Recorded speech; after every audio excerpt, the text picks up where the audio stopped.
자,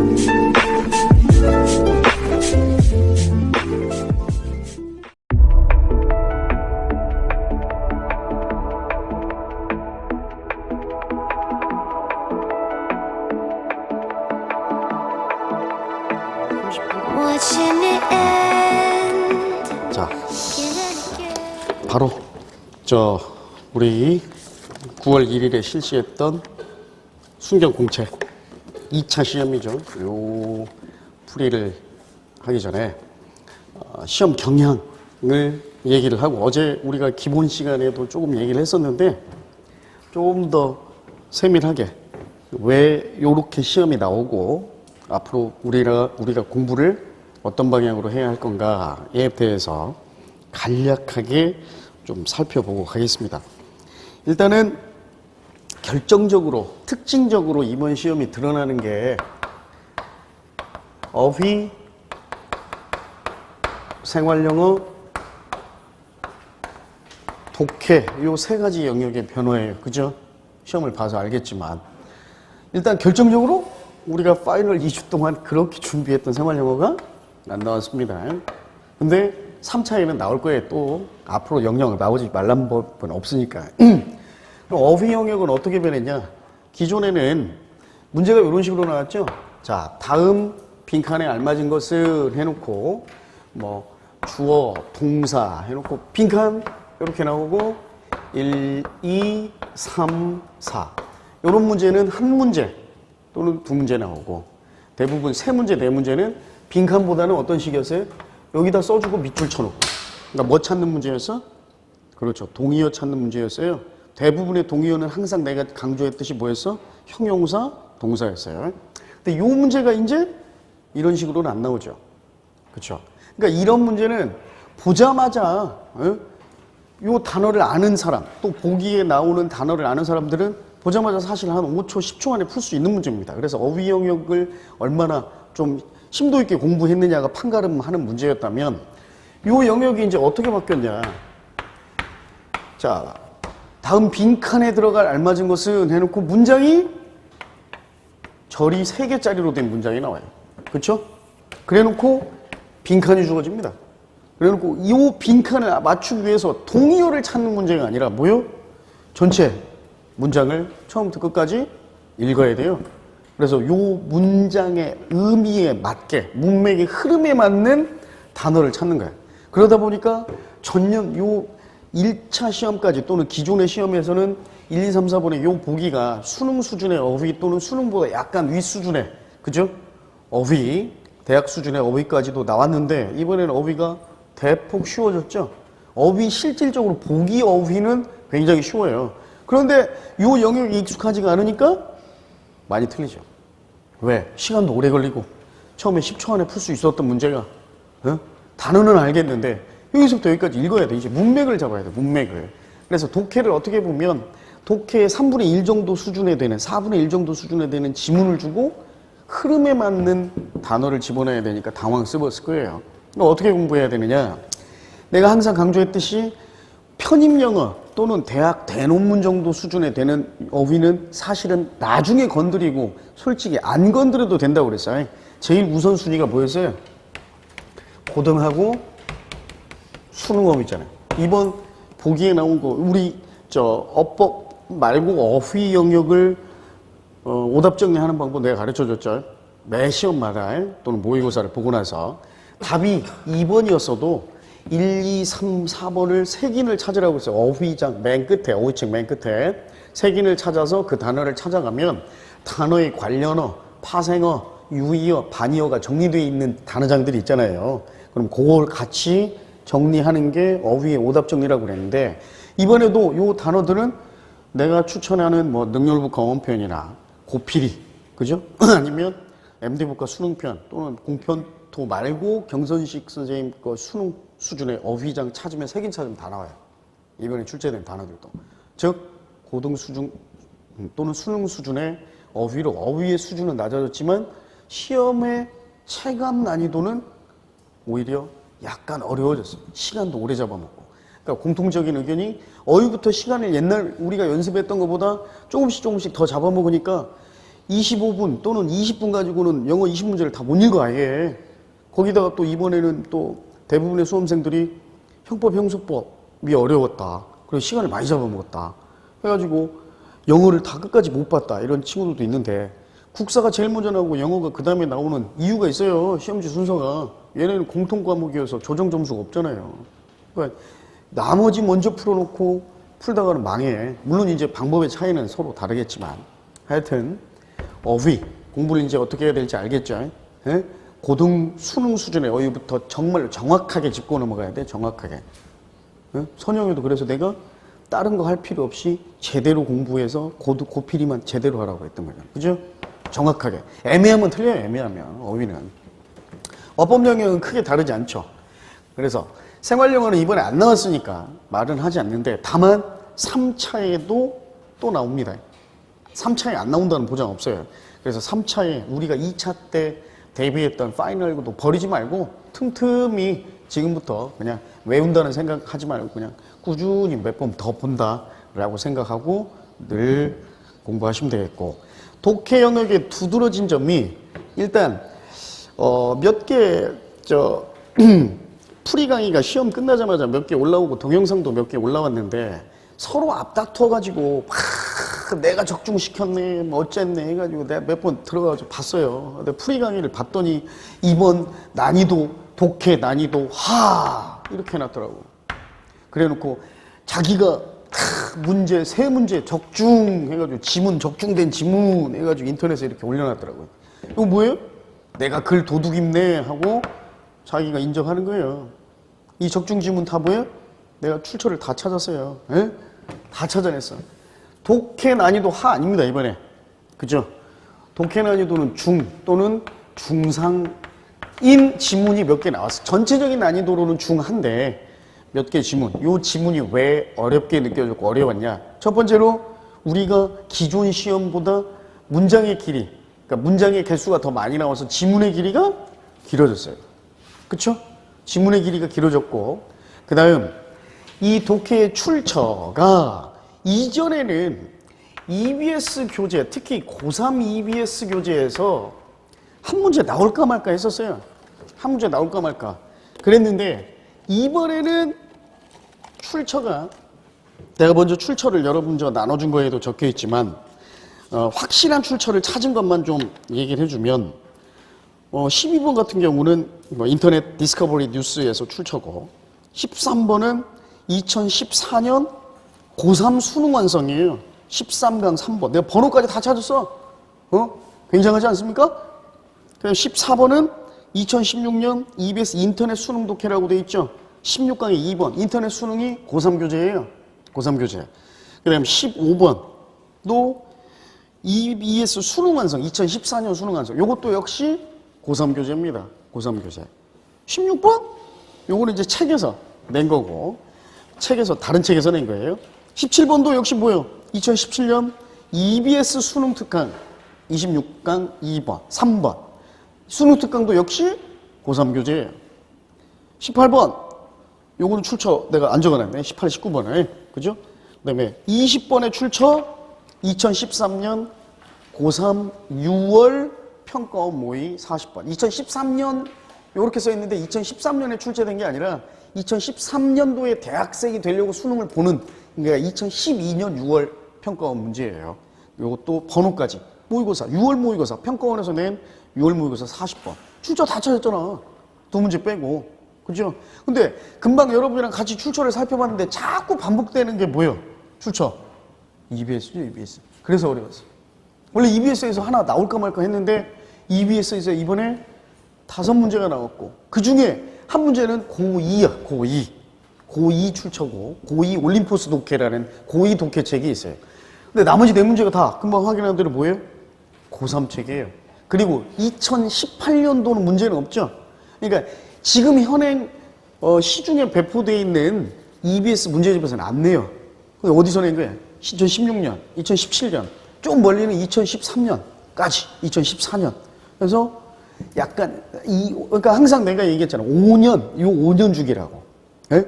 그러니까 지금 2018년이니까 5년 전 2013년 것까지 해서 관연도 문제에서 EBS에서 냈어요. 그렇다고 우리가 EBS를 2013년 EBS부터 2017년 EBS까지 다 요걸 풀기 위해서 풀어야 돼? 못해요. 결국 어떻게 해야 돼? 유형에 익숙해져야죠. 유형에. 실력을 쌓아야 돼요. 그 유형은 내가 항상 OT 때도 얘기하지만 요거 뭐요? 고3 수험생이 공부하는 것처럼 하면 돼요. 고3 수험생이. 그리고 요거에 대비하기 위해서 여러분들 실력에 맞게 항상 활용해야 되는 게 고1, 고2, 고3 기출 모의고사 기출문제 독해로 연습하라고 그랬죠. 5년 것만. 3년에서 5년 거. 그죠? 그럼 얘가 회차당 23문제에서 20문제 정도 돼. 예? 그러면 1년에 4번 봐요. 4번. 4번 보니까 5개년이면 20회잖아. 거기에다가 23문제 정도라고 칩시다. 그럼 460문제죠? 한 학년당 460문제. 고3까지 하면 1200문제가 넘네. 그죠? 요거 틈틈이 연습하면 돼요. 많이 할 필요도 없다고 그랬잖아. 하루에서 5개에서 10개 내외 틈틈이 하면 돼. 1200개여도 100일이면 하잖아. 넉 달이면 한다고요. 네?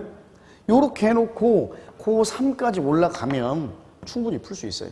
그리고 EBS를 따로 찾아서 할 필요가 없는 게 EBS에서 출처와 요 문제들과 공통돼. 왜 그러느냐? 요거는 수능에서 2012년도 대수능부터 EBS에서 교육부에서 발표를 했잖아요. 교육 간의 불평등을 없애기 위해서, 교육 기회의 불평등을 다소 조금 해소하기 위해서 돈 있는 애들만 고액과외 받고 돈 없는 애들은 학원도 못 가고 이런 현실 없애기 위해서 EBS 강의 무료고 EBS 책 공짜니까 앞으로 대학 갈 수 있는 너는 애들이 EBS만 가지고도 마음먹은 대학 갈 수 있게 EBS에서 70% 의무적으로 내라 하고 정해버렸잖아요. 수능 진행 방향을. 그래서 이 EBS에서 낼 수밖에 없는 거고 EBS 교재에서 모의고사도 내는 거예요. 네? EBS 교재에서 모의고사도. 그러니까 출처는 비슷해. 따로 EBS 볼 필요 없어. 다만 여러분이 지금 말고 나중에라도 좀 장기적으로 보고 공부를 해나갈 때 내가 고3 모의고사까지 다 풀어봤다. 2018년 건 안 풀어봐도 돼. 물론 실력 향상을 위해서는 풀어보면 좋겠지만 다 풀었으면 뭐 풀면 되느냐? EBS 책 보면 돼. EBS 책. EBS 책도 원래 내가 보라고 권하지 않았는데 나중에 내가 이 EBS 이 경향이 계속 이렇게 겹치게 되면 나중에는 우리 문제풀이 특강도 요거에 좀 맞춰서 진행할 수밖에 없어요. 실제로 도움이 되는 거니까. 독해는 결국 실력이에요, 실력. 자, 지금 이제 석 달 하고 한 2주 남았어요. 그죠? 그러면 14주, 15주 정도 남았잖아요. 그죠? 14주라고 잡고 앞으로 그럼 우리 독해를 따로 어떻게 공부하느냐? 마찬가지야. 이 중에 내가 항상 똑같이 얘기하는 건데 6주 정도는 정독 연습하세요. 정독 연습은 뭐예요? 주어 자르고 동사 자르고 목적어 자르고 수식어 자르고 접속사 세모 치고 이게 아니야. 이러면 나중에 시간 부족해서 습관 들면 시간 부족해서 시험장에서 다 못 읽어요. 항상 무슨 단위로만 자르라고 했어요? 구와 절 단위로만 자르라고 그랬죠. 네? 크게 자르는 거예요. 주절 자르고 수식어구 있으면 부사 구 또는 전치사구 수식어구 자르고 접속사 나오면 접속사가 이끄는 종속절 단위로 자르고 큰 덩어리로 읽어버려야 돼. 그래야 읽는 속도가 요렇게 나가네. 요 단위별로. 주어 자르고 동사 자르고 그러면 읽을 때 이렇게 읽는 거예요. 그러니까 큰 덩어리로 읽되 다만 풀고 지문이 있으면 1번, 2번 지문이 있을 거 아니에요. 내가 오늘 5문제 풀 거다. 그러면 지문당 1분 30초에서 2분 정도 시간을 잡고 5문제 풀 거면 그러면 10분 또는 10분 내로 시간을 재고 먼저 푸는 거야. 그냥 시험장에서 시험 풀듯이 5문제를 쭉 풀어보고 그 다음에 이제 맞았다 틀렸다 이렇게 채점을 할 거 아니에요. 맞은 문제 중에서도 내가 확실히 주제를 파악하지 못했는데 답이 요 3번도 주제인 것 같고 4번도 주제인 것 같은데 3번이어서 내가 찍었는데 맞았다. 요런 문제나 틀린 문제는 어떻게 요 윗줄 아랫줄만 읽는 거 이런 스킬 요령 피우면 큰일 난다고 그랬잖아. 그죠? 오답 정리할 때는 첫 문장부터 끝 문장까지 다 해석하라고. 다. 이게 정도. 네? 6주 동안. 나머지 8주는 뭐예요? 이제 정독 연습했으면 2달 동안 뭐 해야 돼? 똑같아. 지문을 많이 읽어봐야 된다고 그랬잖아요. 요것만 해도 아까 우리가 보니까 1300, 1400개 지문 정도 되잖아. 그럼 못 읽은 지문들이 있을 거 아니야? 그죠? 그거를 어떻게 하는 거예요? 다독하는 거예요. 그때부터는 시간 재고 푸는 문제 수, 지문 수를 조금 늘리고, 지문 수를 늘리고, 요 분석하는 거, 그죠? 정독하는 것보다는 좀 어려운 문제만 정독하는 수준으로 다 할 필요 없이, 그죠? 그래서 하루에 20개 정도 또는 10개에서 20개 정도 요렇게 공부하시면 돼요. 그러니까 다 여러분 나눠준 거에 내가 출처를 써놨잖아. 나는 어디가 적중이라는 얘기 안 하잖아요. 적중이라고 얘기하면 내가 이걸 훔쳐다가 책 만들었네 밖에 안 되는데 큰일 나는 거예요. EBS나 고3, 고2 기출 모의고사에서 문제가 나올 수밖에 없는 이유 내가 설명했죠? 설명. 그래서 길게 설명은 안 하고 짧게 왜 우리가 고등 모의고사하고 요 EBS에서 자꾸 문제들이 많이 나오는가. 그래서 우리가 고등 모의고사 위주로 왜 독해 연습이나 실력 향상을 연습해야 되는지 그 이유만 잠깐 얘기해 줄게. 아까 얘기했던 대로 2012학년도 대수능부터 교육부에서 EBS에서 모든 수능시험 70% 이상 출제 반영해라 라고 했죠. 그래서 이제 처음에 이걸 실시했을 때 각 학교나 학원 또는 학생들마저도 학교 학원 선생님들이나 학생들이 어떻게 생각했냐면 문제가 요 비슷한 맥락으로 나온다는 얘기겠지라고 생각했어. 그런데 막상 뚜껑을 열고 보니까 어떻게 나왔어? EBS 책 그대로 나왔어. EBS 책 그대로. 그러니까 이제 어떻게 되는 거예요? 학생들이 EBS 책 사서 영어를 실력을 쌓기 위해서 독해 연습을 하는 게 아니라 시간이 없으니까 뒤에 해설지를 보고 내용을 외우기 시작한 거야. 아, 헨리 포드 얘기 나오면 이를 분배해서 쪼개서 한다는 얘기구나. 아, 노르웨이의 어떤 동물원 얘기가 나오면 종이 위험에 멸종 위기에 처해 있으니까 우리가 보호하자는 내용의 주제구나. 이런 식으로 내용을 암기하기 시작한 거야. 이게 무슨 영어 시험이야. 근데 현행도 그렇게 되고 있어요. 지금. 그런데 이제 문제가 요렇게 출제되니까 학원도 마찬가지고 학교도 마찬가지고 학교에서도 자기 고등학교, 자기 학교 애들을 좀 좋은 대학교 많이 보내야 되고 학원도 장사를 해먹으려면 자기 학원 다니는 애들 성적을 올리고 좋은 대학교 보내야 될 거 아니야. 그러니까 영어 선생님들이 전부 다 이제 어떤 교재만 갖다 쓰기 시작하는 거야. 시험도 어디서만 내? EBS에서만 내는 거예요. 이거 70% 이상 내기로 했으니까. 그래서 EBS에서 문제를 갖다가 변형을 하는 거예요. 변형을 해서. 그대로 내면 애들이 외워버리니까. 그래서 요렇게 예를 들어서 순서 문제를 빈칸으로 바꾸기도 하고 내용일치 문제를 순서 문제로 바꾸기도 하고 요렇게 문제를 변형해서 내기 시작했는데 EBS에서 요거는 교육부 산하기관이죠. 정부기관이에요. 교육부 산하기관이야. 여기서 배가 불렀어. 그래서 얘네가 어떤 이상한 짓을 했냐.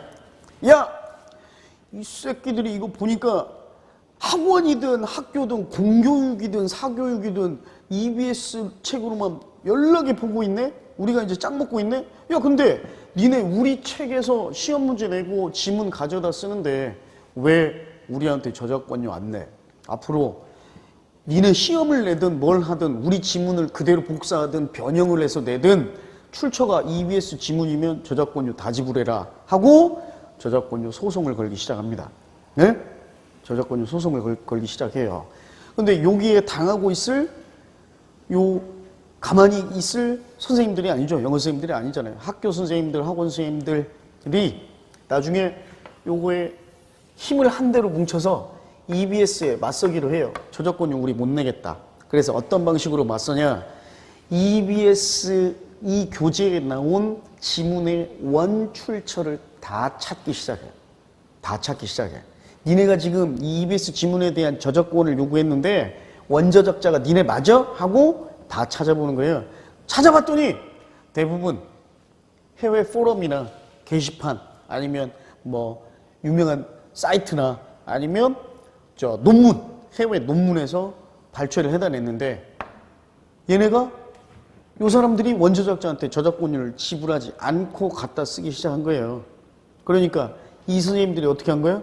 야, 니네 이 사람들한테 원저작자한테 저작권료 안 내고 있네. 그럼 우리가 제3자가 저작권 소송은 걸 수 있다고 그랬죠? 얘네한테 알려줘가지고 저작권료 소송 걸게. 그리고 니네가 얘네한테 저작권료 내면 우리도 낼게 라고 한 거야. 그래서 EBS가 그 말을 듣고는 큰일 났네. 얘네가 보통이 아니구나. 알았다. 미안해. 잘못했어. 공짜로 그냥 써. 라고 말을 바꿨다고 그랬죠. 근데 이제 그 후로는 자, 요 사람들은 가만히 있지만 다른 사람들이나 또는 이 사람 중에 일부가 또 소송을 걸 수 있잖아. 저작권 고발을 할 수 있잖아. 그죠? 그러니까 이제 EBS가 그다음부터는 어떻게 하기 시작했냐. 저작권료를 지불하고 논문을 사거나, 그죠? 원저작자한테 저작권료를 지불하고 출처를 명시하기 시작했어요. 그래서 모아놓은 게 요게 문제은행이라고 했잖아요. 그죠? 독해 지문의 출처가 되는 문제은행을 모아놓은 거예요. 돈 주고 사서. 응? 여기에서 요렇게 모아놓고 인사혁신처, 경찰청, 뭐 법무부 뭐 이런 데 다 똑같이 시험 보는데 교육청만 모의고사, 수능만 여기서 갖다 내겠어요? 이 사람들은 또 다른 데서 불법으로 그냥 다운로드 해가지고 내면 또 소송 걸릴 수 있잖아. 근데 여기는 저작권료까지 지불한 요 적법한 자료잖아요. 그러니까 갖다 쓰는 거예요. 갖다가 쓰는 거예요. 그래서 결국 이 자료가 뭐예요? 제일 많이 쓰는 데가 교육청이잖아. 그러니까 요 자료의 풀이 공유되어 있기 때문에 요걸로 공부하라는 거예요. 교육청에서 출제하는 고1, 고2, 고3 모의고사 또는 이 자체가 EBS의 풀이에요. EBS 교재 여유가 되면. 그래서 내가 항상 모의고사, 고등모의고사를 중요하다고 강조했던 거고, 내가 기출문제 풀으라고 할 때 공무원 기출문제 풀으라고 그랬어? 아니잖아요. 독해는, 그죠? 어휘, 어법, 생활영어는 우리 기출이나 공무원 기출 풀어보되 독해는 풀어볼 필요 없다고 그랬잖아. 그죠? 요렇게 하라는 거예요. 앞으로 방향을 어떻게 잡아야 될지 알겠죠? 네? 오케이. 요렇게 얘기를 하고, 자, 이제 3차는 짧은 시간 안에 책을 새로 볼 필요는 없어요. 기존에 있던 교재 정리하는 차원에서 하고, 그 다음에 독해 정도만 내가 지금 보고 있는 책을 거의 다 봐간다 하면 그 윗단계, 윗단계 한 권 또는 어법 문제 그 윗단계 한 권 정도 이렇게 정리하셔서 3차 시험 대비하시면 되겠습니다. 됐죠? 자, 여기까지 하고 풀이 강의로 넘어가겠습니다.